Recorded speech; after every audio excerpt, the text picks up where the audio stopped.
ആസന്നമായ ലോക്സഭാ തെരഞ്ഞെടുപ്പിൽ തൃശ്ശൂർ, ആലത്തൂർ മണ്ഡലങ്ങളിലെ UDFിൻ്റെയും LDFിൻ്റെയും BJPയുടെയും സാധ്യതകളാണ് നമ്മളിവിടെ ചർച്ച ചെയ്തത്.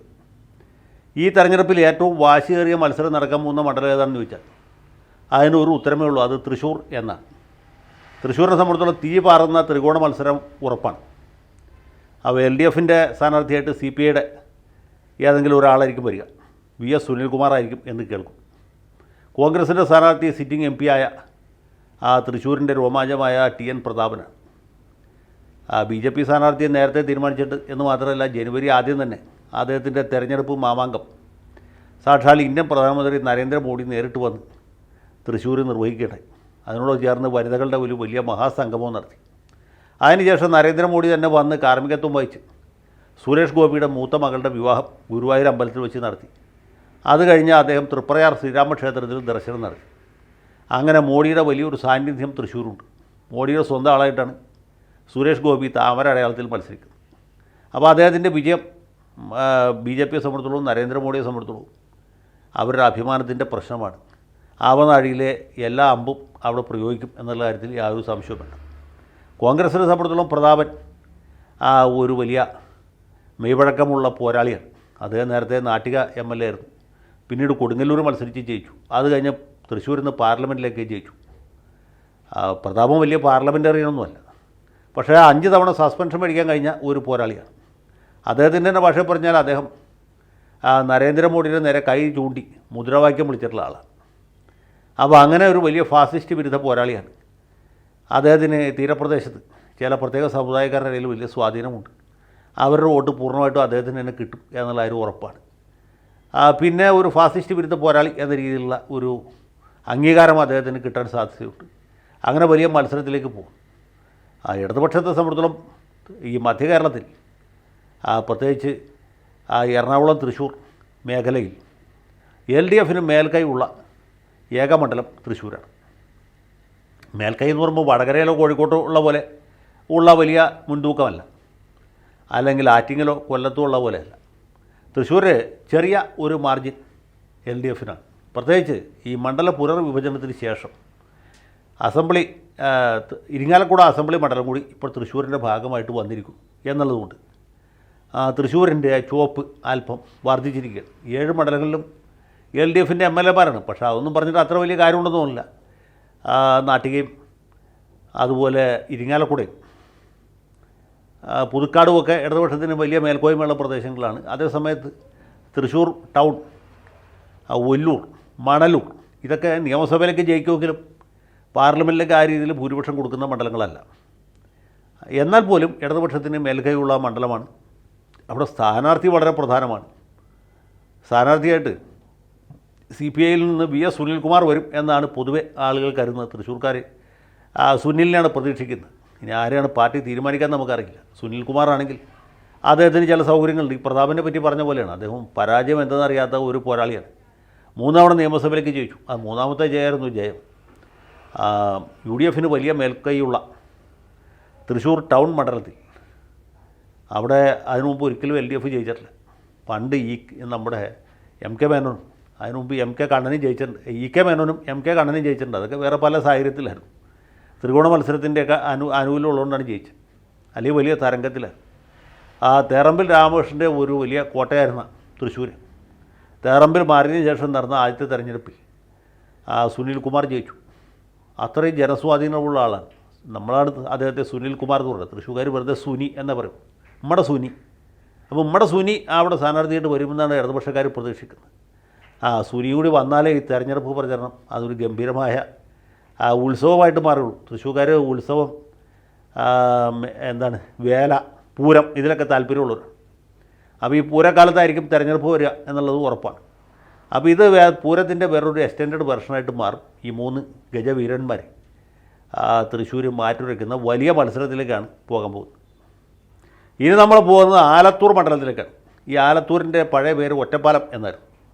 ഒറ്റപ്പാലമായിരുന്ന കാലത്ത് സ്ഥിരമായിട്ട് ഇത് സംവരണ മണ്ഡലമായിരുന്നു. അവിടെ സ്ഥിരമായിട്ട് CPM സ്ഥാനാർത്ഥികളാണ് ജയിച്ചുകൊണ്ടിരുന്നത്. 1971 വലിയ തരംഗത്തിൽ പോലും പാലക്കാടും ഒറ്റപ്പാലവും മാർക്സിസ്റ്റ് പാർട്ടിയാണ് ജയിച്ചത്. അവർക്ക് പിന്നെ ഒരു സീറ്റ് കൂടെ ജയിക്കാൻ പറ്റുള്ളൂ. അത് വി കെ കൃഷ്ണമേനോൻ മത്സരിച്ച തിരുവനന്തപുരമായിരുന്നു 71. പക്ഷേ പിന്നീട് അതിന് മാറ്റം വന്നു. 1977 തെരഞ്ഞെടുപ്പിൽ അവിടെ CPM സ്ഥാനാർത്ഥി പരാജയപ്പെട്ടു ഒറ്റപ്പാലത്ത്. പിന്നീട് 3 തവണ പിന്നീട് അടുത്ത തെരഞ്ഞെടുപ്പിൽ AK ബാലൻ മത്സരിച്ച് വിജയിച്ചു. AK ബാലൻ്റെ ആദ്യത്തെ വിജയം. അടുത്ത തെരഞ്ഞെടുപ്പിൽ AK ബാലൻ തോറ്റു. അവിടെ KR നാരായണൻ ജയിച്ചു. നാരായണൻ 3 തവണ ആ ഒറ്റപ്പാലത്ത് നിന്ന് ജയിച്ചു. കാരണം അദ്ദേഹത്തിന് വലിയ ഗ്ലാമറായിരുന്നു. വിശ്വപൗരൻ എന്നുള്ള ഒരു വലിയ ഖ്യാതിയിലാണ് നാരായണൻ മത്സരിച്ചത്. നാരായണനെ പോലൊരാൾ ഒറ്റപ്പാലം പോലൊരു പ്രദേശത്ത് മത്സരിച്ച സ്വാഭാവികമായിട്ട് ആളുകൾക്ക് വലിയ സ്വീകാര്യത ഉണ്ടാകും. അങ്ങനെ അദ്ദേഹം വിജയിച്ചു. 3ാമത്തെ തവണ നാരായണൻ ജയിച്ച സമയത്താണ് അദ്ദേഹം ഉപരാഷ്ട്രപതിയായി തിരഞ്ഞെടുക്കപ്പെട്ടത്. അതേ തുടർന്ന് പാർലമെൻറ്റ് അംഗത്വം രാജിവെച്ചു. അവിടെ ഉപതെരഞ്ഞെടുപ്പ് നടന്നു. ആ തെരഞ്ഞെടുപ്പിൽ CPM സ്ഥാനാർത്ഥി ശിവരാമൻ വലിയ ഭൂരിപക്ഷത്തോട് ജയിച്ചു. അങ്ങനെയാണ് ഈ ഒറ്റപ്പാലം സീറ്റ് CPM തിരിച്ചു പിടിക്കുന്നത്. പിന്നീട് അജയകുമാർ 2 തവണ വിജയിച്ചു. അജയകുമാറിന് ശേഷം അവിടെ PK ബിജു വന്നു. ബിജു 2 തവണ വിജയിച്ചു. കഴിഞ്ഞ തവണ ബിജു മത്സരിക്കാൻ താല്പര്യനായിരുന്നില്ല. കാരണം 3ാമതൊരിക്കൽ കൂടി സീറ്റ് കിട്ടും എന്ന് ബിജു വിചാരിച്ചില്ല, ബിജു പ്രതീക്ഷിച്ചില്ല.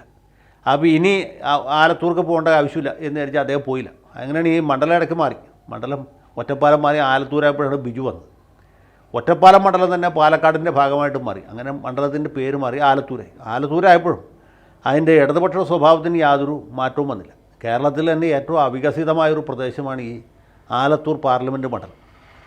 അവിടെ പോയാൽ നമുക്കിപ്പോഴും വിഷമം തോന്നും. കോട്ടയം ജില്ല പോലെയോ എറണാകുളം ജില്ല പോലത്തെ ഒരു സ്ഥലമല്ല ഈ ആലത്തൂർ പാർലമെൻറ്റ് മണ്ഡലം. ഇപ്പോഴും വളരെ ഗ്രാമീണമായ ഒരു പ്രദേശമാണ്. സത്യനാധികാരനൊക്കെ പോയാൽ എത്ര സിനിമ വേണമെങ്കിലും അവിടെ എടുക്കാം. ഒടുവിൽ ഉണ്ണികൃഷ്ണനോ അല്ലെങ്കിൽ ഇന്നസെൻറ്റിനോ അങ്ങനെ KPS ലളിതയൊക്കെ നമുക്ക് ആ നിരത്തുകളിൽ ഇപ്പോഴും കാണാം. അവരുടെയൊക്കെ പ്രോട്ടോടൈപ്പുകളായിട്ടുള്ള കഥാപാത്രങ്ങൾ. അതുപോലെ മയിലുകൾ വിരിച്ച് നടക്കുന്നതൊക്കെ കാണാൻ പറ്റുന്നൊരു പ്രദേശമാണ് ഈ ആലത്തൂർ പാർലമെൻറ്റ് മണ്ഡലം. ഞാൻ ആ മണ്ഡലത്തെക്കുറിച്ചൊരു ഐഡിയ കിട്ടാൻ വേണ്ടി പറഞ്ഞത്. അവിടെ ഈ സംവരണ മണ്ഡലമായതുകൊണ്ട് പ്രത്യേകിച്ച് വികസനം ആ ഭാഗത്തേക്ക് വന്നിട്ടില്ല, വരാനും സാധ്യതയില്ല. ഇങ്ങനെ ഒരു സാഹചര്യം നിലനിൽക്കുന്ന ഈ മണ്ഡലത്തിൽ PK ബിജു വീണ്ടും മത്സരിക്കില്ല എന്നാണ് ബിജു തന്നെ വിചാരിച്ചത്. പക്ഷേ ബിജുവിന് വീണ്ടും സീറ്റ് കിട്ടി. ബിജു വന്നപ്പോൾ ജനങ്ങൾ സ്വാഭാവികമായിട്ടും മുഖം തിരിച്ചു. മറുഭാഗത്ത് രമ്യ ഹരിദാസ് എന്ന് പറഞ്ഞ ഒരു യുവതി കോഴിക്കോട് ജില്ലയിൽ നിന്ന് വന്ന് സ്ഥാനാർത്ഥി. അവർ ജയിക്കാമെന്ന് വിചാരിച്ചൊന്നും വന്നതല്ല. പക്ഷേ വന്ന സമയത്ത് അവരുടെ കൈരേഖ നല്ലതായിരുന്നുകൊണ്ട് അല്ലെങ്കിൽ ജാതകത്തിൽ സമയം തെളിഞ്ഞതുകൊണ്ട് ബിജു തന്നെ വീണ്ടും സ്ഥാനാർത്ഥിയായിട്ട് വരികയും രമ്യ ഹരിദാസിന് വലിയൊരു സ്വീകാര്യത അവിടെ കിട്ടുകയും. രമ്യ ഹരിദാസിന് കിട്ടിയ 2 ഗുണം. ഒന്ന്, നമ്മുടെ ഇടതുമുന്നണി കൺവീനറായിരുന്ന വിജയരാഘവൻ്റെ വാമൊഴി വഴക്കമാണ്. രമ്യയെക്കുറിച്ച് അദ്ദേഹം നടത്തിയ ചില അശ്ലീല പരാമർശങ്ങൾ അത് വലിയ വിപരീത വികാരമുണ്ടാക്കി. അതുകൂടാതെ ദീപാ നിഷാന്ത് എന്ന് പറഞ്ഞ ഈ കേരളവർമ്മ കോളേജിലെ കവിത കട്ട ഒരു അധ്യാപികയുണ്ട്. അവരുടെ വരമൊഴി വഴക്കം അതും ഭയങ്കരമാണ്. ഒന്ന് വാമൊഴി, മറ്റത് വരമൊഴി. ഈ 2 മൊഴിയും കൂടി ആയി കഴിഞ്ഞപ്പോൾ ഇവർക്ക് പ്രത്യേകിച്ച് പ്രചരണം നടത്തേണ്ട വന്നില്ല. നെഗറ്റീവ് പബ്ലിസിറ്റി ഭയങ്കരമായിട്ട് കിട്ടി. അങ്ങനെയാണ് രമ്യ ഹരിദാസ് ജയിച്ചത്. രമ്യ ഹരിദാസിന് വേണ്ടി വലിയ ഒരു ജനവികാരം അവിടെ ഉയർന്നു വരികയും വലിയ ഭൂരിപക്ഷത്തോടെ അവർ വിജയിക്കുകയും ചെയ്തു.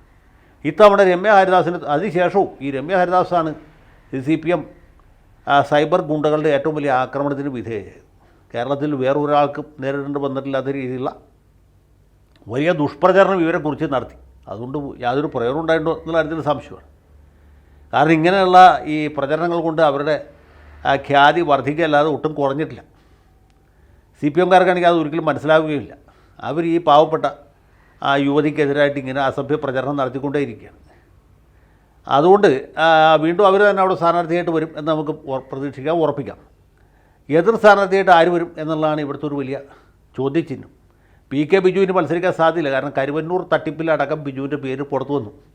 ബിജുവിൻ്റെ കംപ്ലീറ്റ് ഗ്ലാമർ പോയി, ഗിൽട്ട് പോയി നിൽക്കുന്ന സമയമാണ്. അപ്പോൾ ബിജു ആയിരിക്കില്ല, മറ്റൊരു സ്ഥാനാർത്ഥിയെ നമുക്ക് പ്രതീക്ഷിക്കാം. ഒരുപക്ഷെ AK ബാലനെ തന്നെ ഫീൽഡ് ചെയ്യാൻ സാധ്യതയുണ്ടെന്ന് കേൾക്കും. അങ്ങനെയാണെങ്കിൽ അത് ചരിത്രത്തിൻ്റെ ഒരു ആവർത്തനമായിരിക്കും. കാരണം 1980 LDF സ്ഥാനാർത്ഥിയായിട്ട് വന്ന് സീറ്റ് തിരിച്ചു പിടിച്ച ആളാണ് ബാലൻ. ആ ബാലൻ തന്നെ വീണ്ടും രമ്യ ഹരിദാസിനെതിരെ രംഗത്ത് വരും എന്ന് പറയുമ്പോൾ അതിനുള്ള സാധ്യത നമുക്ക് തള്ളിക്കളഞ്ഞുകൂടാ. AK ബാലൻ അവിടെ ഫീൽഡ് ചെയ്യാവുന്ന നല്ലൊരു സ്ഥാനാർത്ഥിയായിരിക്കും.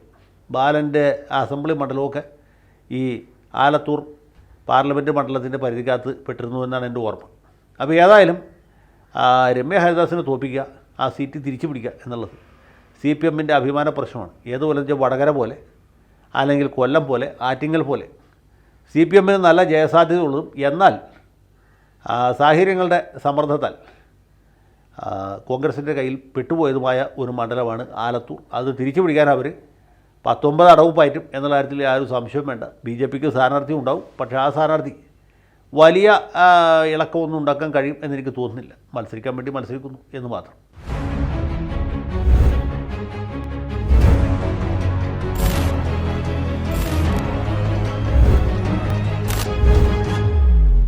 കൂടുതൽ വാർത്തകളും വിശേഷങ്ങളും നിങ്ങളിലേക്ക് എത്താൻ ABC മലയാളം സബ്സ്ക്രൈബ് ചെയ്യുക, ബെൽ ബട്ടണും അമർത്തുക.